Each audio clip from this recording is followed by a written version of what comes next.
Israel hasn't responded to the proposal yet, and there is reasonable doubt that Netanyahu's government would take issue with the call for full withdrawal.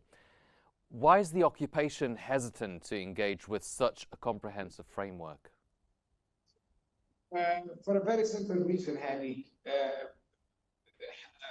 Netanyahu refuses to engage in any agreement that will force him to conclude this war. Netanyahu always wants to have the option on the table to resume hostilities whenever he sees fit, in accordance, of course, with his own political calculations and the needs for the means of his political survival, and also to market, to come out with results out of this war that he can market as a victory for Israel. So it's highly unlikely that Israel will accept this proposal unless they are subjected to substantial U.S. pressure. And because all the formulas that Israel is proposing is temporary ceasefires or truces, basically, and exchanges, day-to-day exchanges, and limited entry of humanitarian aid. And of course, these very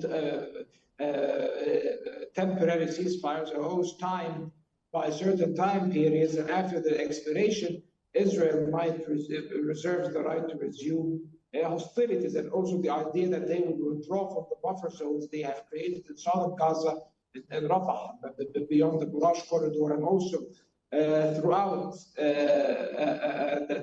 the border between Gaza and Israel, about 2 kilometers deep. In most areas, the buffer zone is. I think that the Israelis are very reluctant to withdraw from these parts of the Gaza Strip. So these are the formulas they always propose that reject the idea of definitively ending the war.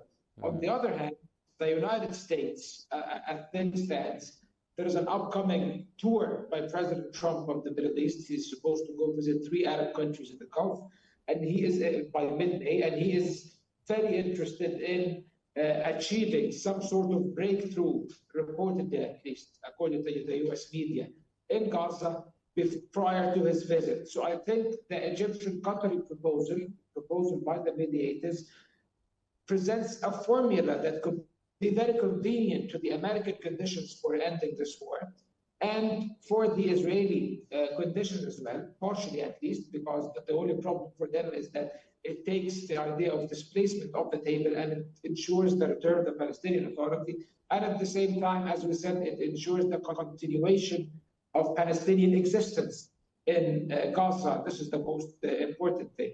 So at the first glance, my final sentence would be, Israel will only be compelled to accept this agreement if the U.S. wishes that they do so. Mm-hmm.